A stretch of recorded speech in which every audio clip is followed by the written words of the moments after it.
Have to kind of say that long word, psychotherapist, really quick. Or if you don't, it's psychotherapist.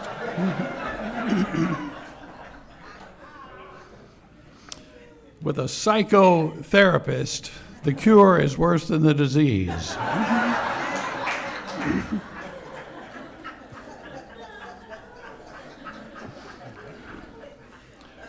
Well, I want to thank everybody. I had a heart attack a month ago, and everybody was so sweet to me. They sent me cards and emails and texts, and they slapped me on the back and told me to hang around. I really appreciate that. Thank you. Now, I'm going to talk about Father's Day today, but I'm really just going to talk about my own father and my attempts to forgive him. Okay? Most of the songs we sing about Father's Day are uplifting songs, but there are some times when Father once wasn't as fatherly as he should be. And so sometimes there's abuse, sometimes there's screaming and yelling, and sometimes there's rigid thinking, sometimes there's no thinking at all. And so, a father is a mixed bag. Fatherhood is a mixed bag. So is motherhood, as a matter of fact. But fatherhood is a mixed bag, and we have to find ways to have history rather than baggage. I have a history with my father, but finally, after about 40 years, I don't have baggage. And that's what makes the difference. Amen. Thank you. When I was 16, I had hair down to my shoulders, if you can believe that. And what today would be called lots of attitude. I went to school to socialize and see my girlfriend. I was a kind of adolescent bum. My father, on the other hand, worked 50 hours a week at a job he particularly did not like. He would come home from work and drop his heavy briefcase on the floor and in a loud voice would say, "Another day in hell." He hated his work. He was fond of telling me that if I did not buckle down and start studying, I wouldn't amount to a red penny. I didn't know what a red penny was, but it sounded like a bad thing. This inflamed my attitude even more. Then one day my parents had a talk with me about the length of my hair. The conversation got a bit out of hand, and the impression was given, I can attest to this day, that if I didn't cut my hair, I wouldn't be living at home anymore. Now that is a serious conversation. Well, I ran upstairs and flung myself on my bed, feeling completely victimized by my parents. A few minutes passed and I heard someone coming up the stairs. It was my father. He came into my room and sat down on my bed. He told me that no matter whether I amounted to a red penny or not, this was always my home. I could always live there. Then he stood up and he cleared his throat and he said, "Well, even if you grow up and be a cab driver or a laborer, your mother and I still love you and will always love you." I didn't realize it at the time, but later, thinking about it, I could see that my father was forgiving me for being a bum, for being a disappointment, and for being 16. Now it was my turn to forgive him. That would take, as I said, a very long time. We sometimes form grievances against another that become fixed ideas in our minds and hearts. Now, those fixed ideas are hard to move out and so become a part of our truth. Everybody has a truth these days. You ever notice that? We used to have opinions. Now we have truths. Kind of interesting. But my truth was, I am damaged because I had a damaged father. Let me repeat that. I am damaged because I had a damaged father. I found myself enjoying discussing my grievances with others who had their own grievances against their parents. It was like a grievance club in which we felt bad to feel good about our victimized selves. I felt I had a lot to be aggrieved about. My father was an atheist and so did not encourage my own spiritual growth. In fact, he discouraged faith of any kind. He said ministers were like politicians. They made promises they couldn't keep. The world, according to my father, was dirty, tricky, and full of poverty and injustice. That, I said, took away my hope in any future I might have in the world. So he said, spirituality, no good. Faith in the world, no good. But the worst thing he did was to be afraid of death. My father talked every day about death, and not in a positive way. Bless you.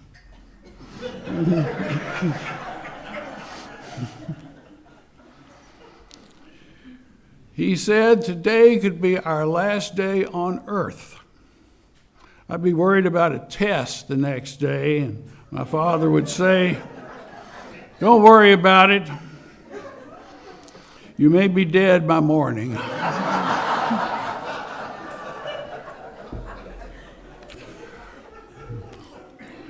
This is my father's way of cheering me up.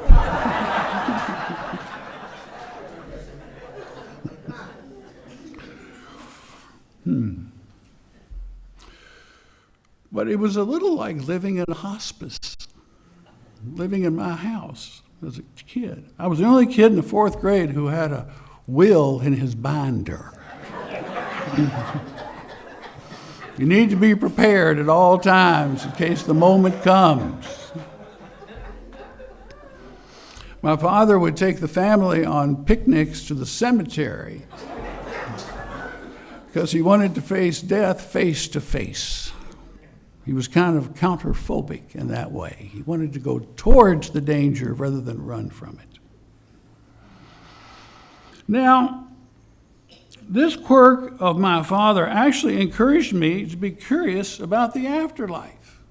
You know, sometimes you can be a bad example for your child, and it helps. So all this fear and all this talk about death and dying, and here we go, and all this kind of business, I started to be curious about death. And I have, over my lifetime, met about 100 people who've had near-death experiences. And my entire paradigm of death has changed. I no longer see death as a bad thing or as a tragic thing or anything like that. Death is the best moment of your entire life. That'll be the day that you enjoy the most. Not that I'm going to kill you. Don't worry. Psychotherapist.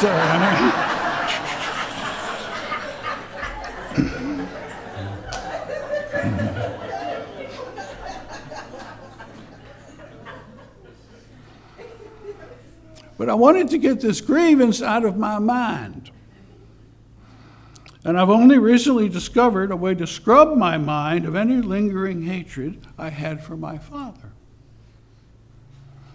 Several years ago, I started to ask some of my clients what story they were telling themselves about life, their parents, their spouses, their children, and finally the story they told about God. The results surprised me. Little suspense. Almost all the letters were victim stories, victim letters. It occurred to me that so many stories we tell ourselves in society are also victim stories. Inflation has me by the neck. The medical profession is trying to kill me. Social media is always watching me. I began to realize that I was telling a victim story about my father. These stories of victimization made me feel defensive, self-righteous, and sorry for myself. Reverend Paula, with conversation we were having, I was telling her about my father. She taught me that a new story was needed. A story of gratitude, however hard that may be. So I began to write gratitude letters to my father, who was in a nursing home in Lexington, Kentucky.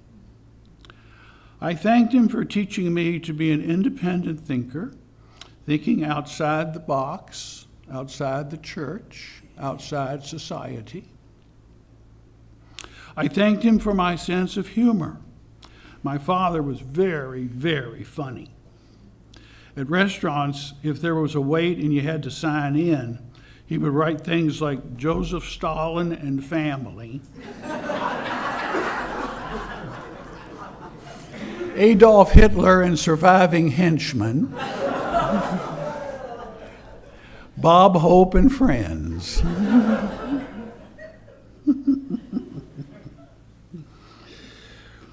And the hostess would announce us, and my father would stall, so she had to repeat it.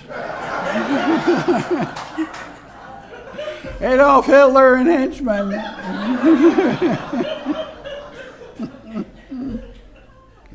My sister and I and my mother were delighted.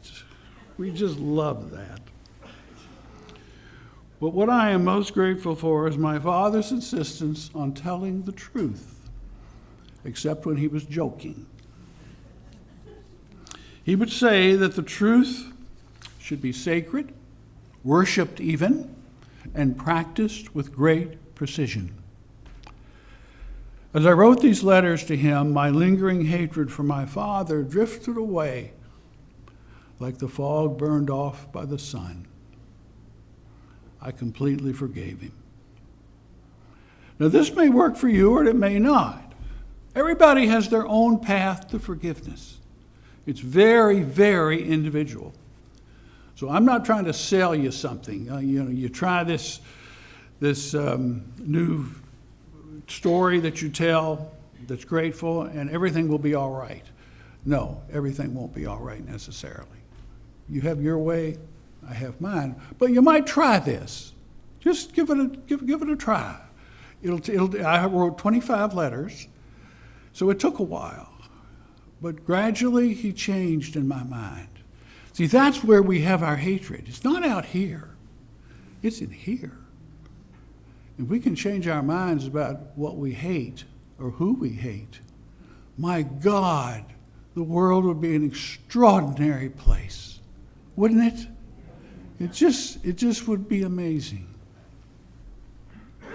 So, what follows now is the metaphysical part of my talk. It will be short. I have come to believe that in all our encounters with living things and people, we are really dialoguing with God. In other words, we're God speaking to God all the time. When I spoke to my father, I was talking to God the Father as well. When I speak to my wife, I'm talking about God the wife as well. And she is a god or goddess. But what kind of story then do I tell about God? Do I tell a victimized story Or do I tell a loving story or a grateful story? The victim story usually leads to war, while the grateful story leads to peace. I've done a lot of marriage counseling. And when things get really bad, people have one thing to say to each other. They say the same thing. Look what you did to me. That means divorce is on the way. Look what you did to me. Now, this is a little challenging, I know. But what I want you to do is think how many victim stories you tell in your life. How many victim references do you make in your life? Look what they're doing to me. Poor me. Now, that is the opposite of proactive living. Proactive living is to say, I'm grateful for this, I see the good in that, I see the wonder in this. That's joy, that's happiness. That's good motherhood, and that's good fatherhood. Take it from a psychotherapist. Thank you.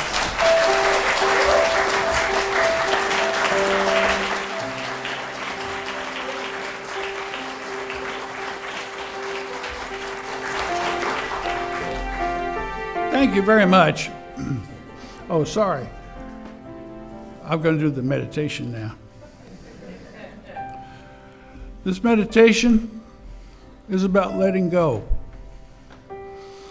Letting go of all the grievances, the grudges, and just the kind of stuckness that you may have towards others and yourself.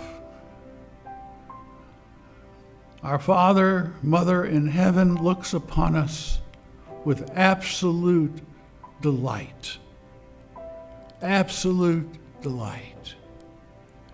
That we are the people that we are. In God's mind, the good of us is all that is.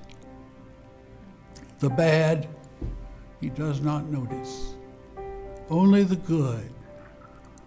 He builds upon the good, He references the good, and He encourages us to see the good in ourselves.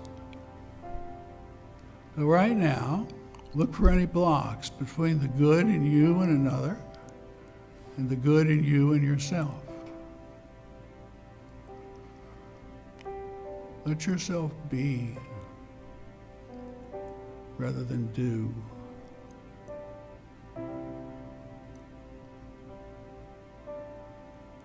Look at your Father like you'd look at God. And know that your Father, especially if He's passed in spirit, is looking at you with God's eyes, God's care, God's humor, and God's grace. So for a moment, just sit in silence. Wait to be told something. Wait to hear from your Father in heaven.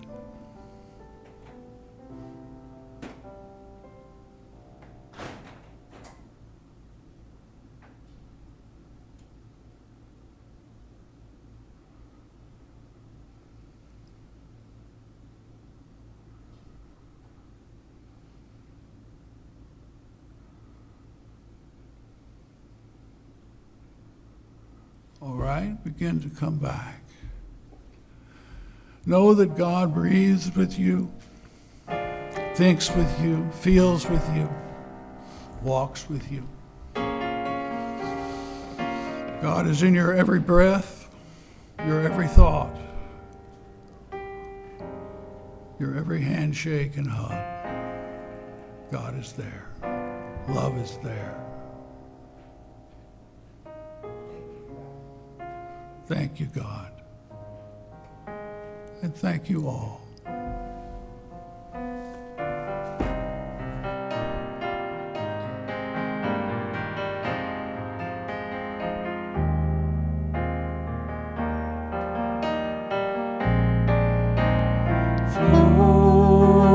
Spirit, flow through me as I open up to be an expression of your unfolding being. Show, Spirit, show through me as I open up to be an expression of your unfolding love.